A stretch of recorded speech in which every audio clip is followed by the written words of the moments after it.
श्रीमती मनीषा चौधरी. अध्यक्ष महोदय, सन्मान्य मंत्री महोदय इकडे आहेत, सन्मान्य उपमुख्यमंत्री आणि त्यावेळचे तत्कालीन मुख्यमंत्री शिंदे साहेब सुद्धा आहेत.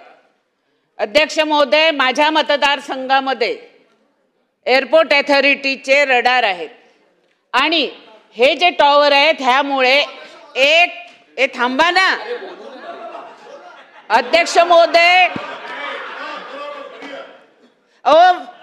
लोकांचा जीवना मरणाचा प्रश्न आहे, जरा थांबा ना, मला डिस्टर्ब करू नका. अध्यक्ष महोदय, 1 किलोमीटर रेडियस मध्ये हाईट रिस्ट्रिक्शन असल्यामुळे गेले 2020 पासून लोकांना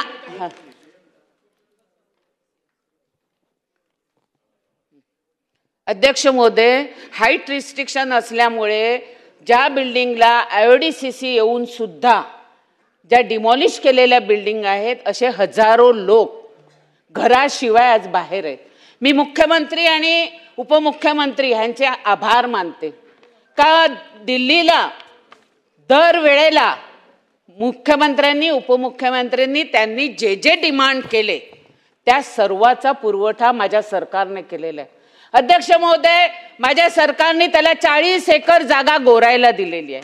माझ्या सरकारने ते रडार ट्रान्सपोर्ट करण्यासाठी त्यांनी 87 करोड रुपये मागितले, ते सुद्धा माझ्या सरकारने मान्य केलेले आहेत. अध्यक्ष महोदय, आज लोकांचा जीवना मरणाचा प्रश्न झालेला आहे.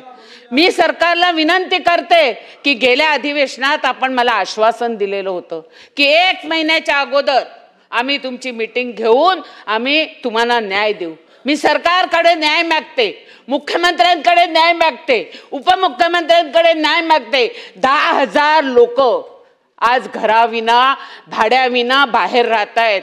माझं सरकारला विनंती आहे, नायडू साहेबांना सांगा की तुम्ही एकदा या आणि आमच्या दहिसरच्या लोकांच्या व्यथा ऐका.